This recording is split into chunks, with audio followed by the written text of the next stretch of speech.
नमस्कार दोस्तों, आज मैं आपको सिंधु घाटी सभ्यता से संबंधित नगर विन्यास समझाता हूँ। इन लोगों का रहन सहन कैसे था और कैसे रहते थे, कैसे मकान थे, कौन लोग कहाँ रहते थे, इस समय समझाते हैं। नगर विन्यास की पद्धति, नियोजित शहरी केंद्र। जिन्होंने शहरों की व्यवस्था की थी उस समय दो तरीके से मकान बनवाते थे, एक तो अधिक ऊंचाई पर, एक कम ऊंचाई पर।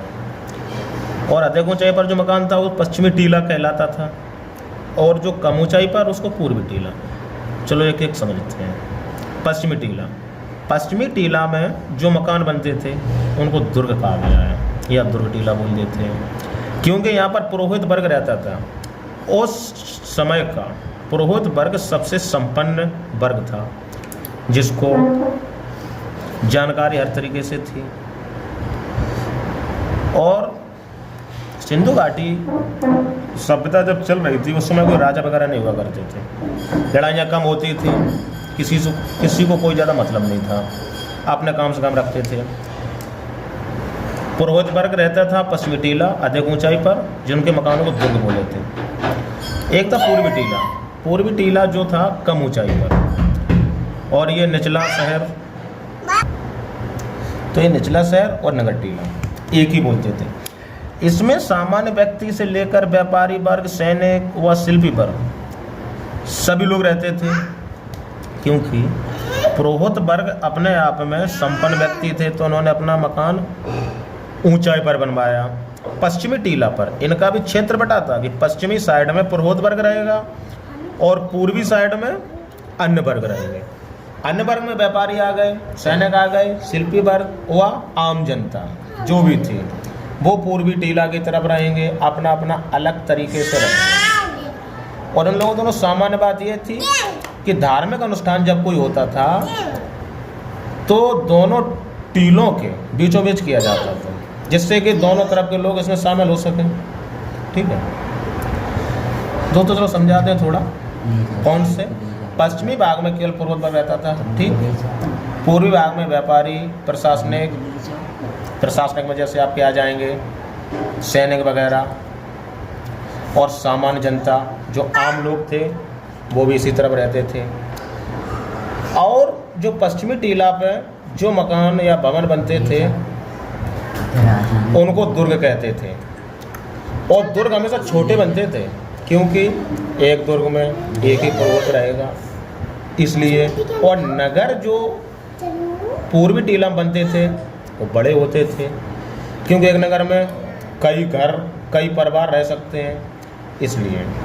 अब पश्चिमी टीला ऊंचाई पर था, यह मैं आपको बता चुका हूँ। इन्होंने पश्चिमी टीला जो था ऊंचाई पर क्यों बनवाया? बहुत चालाक व्यक्ति थे ना, कि बाढ़ वगैरह आ जाए या कोई युद्ध करे तो उससे हमारी सुरक्षा हो सके, और चाहे पूर्वी टीला वाले सब मर जाएं, इन्हें कोई फर्क नहीं पड़ेगा, क्योंकि अपना बचाव करने के लिए इन्होंने अधिक ऊंचाई पर मकान बनवा लिए और कम ऊंचाई पर मकान बनवा दिए आम जनता, व्यापारी, नागरिक या सैनिक, शिल्पी वर्गों के बनवा दिए, जिससे हमारा साले हमें कोई मतलब नहीं। चाहे बाढ़ आ जाए तो निचला शहर बह जाएगा, कोई युद्ध करेगा तो निचला शहर बह जाएगा। मतलब अपना स्वार्थी लोग थे, एक तरीके से मान के चलते हैं। और इन्होंने एक चालाकी क्या करी कि दुर्ग की 4 दीवारी बनवाई ली इनने, कि दुर्ग बनवाया, उसके चारों तरफ कच्ची व पक्की ईंटों से 4 दीवारी बनवा दी, जिससे कि कोई युद्ध भी करे तो नुकसान ना हो। और नगर में ऐसी कोई व्यवस्था नहीं थी। और 4 दीवारी जिन्होंने बनवाई है वो अंदर से तो कच्ची ईंटों से बनवाई, लेकिन बाहर से पक्की ईंटों से, जिससे बाहर से दिखाई दे कि बहुत मजबूत दीवार बनी है।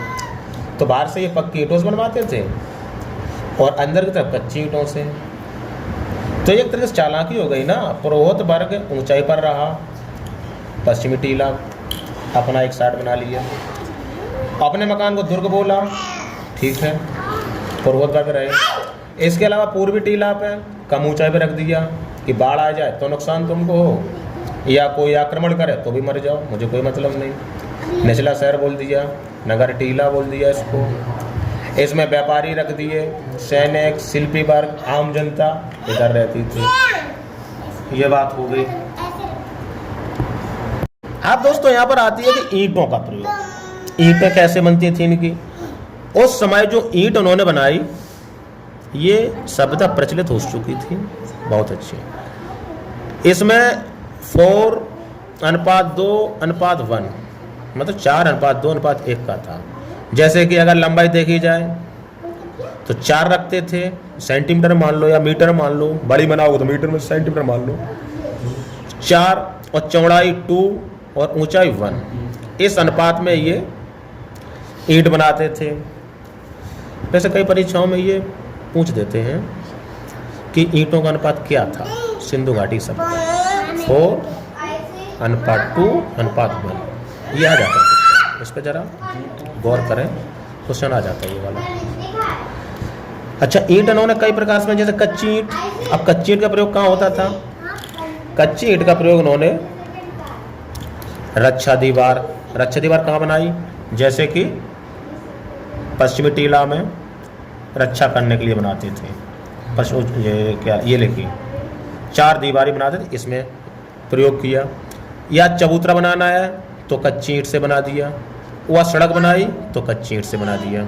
ये इन्होंने प्रयोग किया कच्ची ईंट का। अब आती है पक्की ईंट। पक्की ईंट से ये विशाल भवन बनाते थे, जैसे कि पुरोहित लोग पश्चिमी टीला पर बनाए इन्होंने, जिसको दुर्ग बोलते थे। फन्नीदार ईंट, ये थोड़ा कटदार ईंट थी, डिजाइनदार, तो जल निकासी की व्यवस्था हम बनाते थे। क्योंकि जल निकासी में जब हम बनाएंगे जल निकासी के लिए तो उसमें कहीं कहीं मोड़दार या कटदार, कहीं पानी निकालने के लिए हमको मोड़ चाहिए कहीं कहीं, तो इसलिए वो फन्नीदार ईंट बोलते थे। उससे थोड़ा कट बनाने के लिए सहायता होती थी। समकोण पे जब काटती हैं सड़कें तो वहाँ पे नालियाँ भी समकोण में ही बनेंगी, इसके लिए उन्होंने फन्नीदार ईंट का प्रयोग किया। एक होती थी अलंकृत ईंट।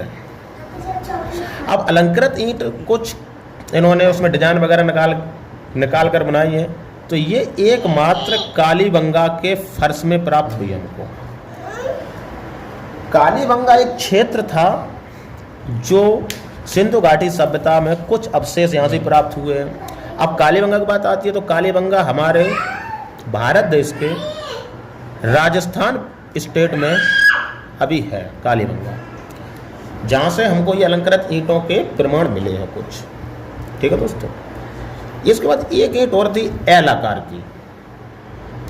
अब एल आकार की ईंट से आप अंदाज लगा सकते हैं कि एल का मतलब है जस्ट समकोण बन जाएगा आपका। मकान के किनारे, जैसे किनारे बनते हैं मकान के, तो उसमें एल तरीके का बनता है, समकोण बनता है। या बाहरी हिस्से वो मल निकास अवस्था में इन्होंने एल आकार की ईंटों का प्रयोग किया। बस ईंटों से संबंधित जैसे क्वेश्चन आएगा तो आपका ये आता है 4.2.1 की ईंटों का अनुपात क्या था। इसके बाद इनकी वास्तुकला क्या थी। वास्तुकला पे आ जाते हैं। भवन निर्माण की कला को ही हम वास्तुकला कहते हैं। इन्होंने भवन बनाना शुरू किए तो इसको वास्तुकला कहते हैं। और सबसे पहले ये वास्तुकला आरंभ की गई सिंधु वासियों द्वारा, क्योंकि सिंधु वासी ही ऐसे व्यक्ति थे जिन्होंने सर्वप्रथम भवन निर्माण की शुरुआत की। ठीक है, इससे पहले भवन निर्माण की शुरुआत किसी ने नहीं की थी। इसके बाद सिंधु सभ्यता जो थी वो एक नगरीय सभ्यता थी। सड़कें समकोण पर काटती थी। सिंधु अगर हम कहें तो जिस तरीके से आज हमारे मकान, भवन या शहर बसाए जाते हैं, उसी रूप में ये आज से 2500 वर्ष लगभग पहले सभ्यता पनप चुकी है, जो अपने भारत देश के पास ही पनपी थी, जिसमें आज के तारीख में अफ़गानिस्तान, पाकिस्तान अलग हो गए हैं। पहले इकट्ठा हुआ करता था भारत, पाकिस्तान और अफ़गानिस्तान। उस समय ये सिंधु घाटी सभ्यता पनपी थी। तो उस समय भी नगर योजन की व्यवस्था आज के जैसी ही थी और नालियों की उत्तम व्यवस्था भी थी। नाली जो बनती थी वो भी समकोण जैसे कि समकोण सड़कें बनती थीं, तो सड़क के किनारे किनारे इन्होंने नालियों की उत्तम व्यवस्था बनाई। फिर घरों का निर्माण एक सीध में सड़क के किनारे व्यवस्थित रूप में। बिल्कुल हम कह सकते हैं कि जैसे आज हम लोग मकान एक सीध में बनाते हैं सड़क के किनारे, उसी हिसाब से इन्होंने उस समय भी व्यवस्थित रूप से एक सीध में घरों का निर्माण किया था। और इनके दरवाजे गलियों व सड़कों की तरफ खुलते थे जैसे आज हमारे खुलते हैं। सिमिलरिटी समझ लो कि जो आज जिस तरीके से हम लोग रह रहे हैं, उसी तरीके से आज से 2500 वर्ष पहले सिंधु घाटी के लोग भी रहा करते थे। भवन 2 मंजिल होते थे, कहीं कहीं भवन 2 मंजिली मिले हैं। घर में कई कमरे भी होते थे जैसे आज हम लोगों के हैं। रसोई घर भी था, स्नान घर भी था, बीच में आंगन ही बनाते थे। दोस्तों हम कह सकते हैं कि जैसे आज हम डेवलप होने के बावजूद जिस तरीके से ज़िंदगी जी रहे हैं, उस तरीके से आज से 2500 वर्ष पूर्व भी सिंधु घाटी सभ्यता के लोग यही जीवन जिया करते थे। फिर उसके बाद सभ्यता ही समाप्त हो गई, उसके बारे में भी बताएंगे सभ्यता कैसे समाप्त हुई है। तो दोस्तों अभी हम आगे पढ़ाते हैं आपको। हाँ दोस्तों, तो इसमें हम समझा दें कृषि क्या थी उस समय, क्या खाना पीना इनका था, क्या खाते पीते थे। तो दोस्तों उस समय के लोग चावल जौ खजूर गेहूं कपास तरबूज मटर तिल और सरसों से परिचित थे। भली भांति रूप से ये परिचित थे।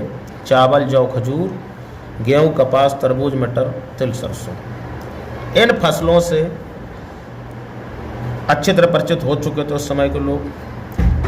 एक समझने वाली बात यह है कि जो कपास था सर्वप्रथम विश्व में सिंधुवासियों ने ही उगाया। समझो, कपास का प्रयोग व उगाना सर्वप्रथम सिंधुवासी ही करते थे। इससे पहले जैसे कि आपकी मेसोपोटामिया की सभ्यता भी हुई है, वो लोग भी कपास के बारे में नहीं जानते थे, न उसको उगाया है। लेकिन जो हमारे सिंधु घाटी के लोग थे उनको इसके बारे में अच्छी जानकारी थी। और इनका मुख्य भोजन गेहूं व जौ था। गेहूं और जौ मुख्य रूप से ये खाने के लिए भोजन के रूप में प्रयोग करते थे। और इन्होंने खेत जोतने के लिए हल का प्रयोग किया जो कि लकड़ी का होता था। लकड़ी के हल का प्रयोग जुताई के लिए करते थे। और पत्थर से इन्होंने हसिया बनाया जिससे हम फसल काटते थे। ये उस समाज की सभ्यता के लोग पत्थर का हसिया बनाकर फसल काटने के प्रयोग में लाए। और इन लोगों को लोहे का ज्ञान नहीं था। सिंधु घाटी के लोग लोहे से अपरिचित थे, इनको लोहे का ज्ञान नहीं हुआ था। और गन्ना का साक्ष्य भी नहीं मिला है, इन्हें गन्ना की जानकारी भी नहीं थी जिससे कि कुछ मिठाई वगैरह बना सकें या चीनी बना सकें, जब गन्ना की जानकारी ही नहीं थी उस समय के लोगों को। हाँ, एक लोथल जगह जो गुजरात में पड़ती है एवं सौराष्ट्र अपना दक्षिण भारत में पड़ता है, वहाँ से इन्हें बाजरे की खेती के प्रमाण भी मिले हैं कि बाजरा खेती भी इन्होंने की है। एक रोजदी जगह है जो गुजरात में है, वहाँ से रागी के साक्ष्य भी मिले हैं। तो दोस्तों कृषि में ज़्यादातर यही कुछ था, ज़्यादा इनको जानकारी नहीं थी। गेहूँ और जौ इनका मुख्य भोजन हो गया। लकड़ी का हल बना के उन्होंने जुताई शुरू की। पत्थर के हसिये का प्रयोग कर फसल काटनी शुरू की। लोहे का ज्ञान इनको नहीं था, गन्ने की जानकारी नहीं थी। लोथल से इन्हें बाजरे की खेती के प्रमाण मिले। और रोजदी जो गुजरात में वहाँ से रागी के साक्ष्य मिले। अगर पूछा जाए कि इन लोगों को किन किन फसलों का ज्ञान था, तो चावल हो गई, जौ खजूर गेहूँ कपास तरबूज मटर तिल सरसों, इन अनाजों से ये या फसलों से परिचित थे। ये नहीं कृषि हो गई। दोस्तों वीडियो को लाइक और कमेंट ज़रूर करते रहें। जिससे कि मनोबल बढ़े। और कोई समस्या आ रही तो कमेंट करके समझाते रहें, सुधार करेंगे। अब आता है पशुपालन। इन सिंधु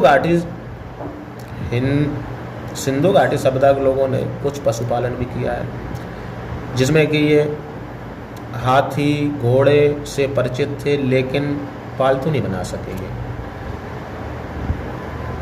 सिंधु घाटी के लोग हाथी को भी जानते थे, घोड़े को भी जानते थे, लेकिन इनको पालतू बनाना नहीं सीख सके। एक जगह सुरकोटदा जो गुजरात पड़ती है, वहाँ से इनको घोड़े के खुदाई में घोड़े के अस्थि पंजर मिले।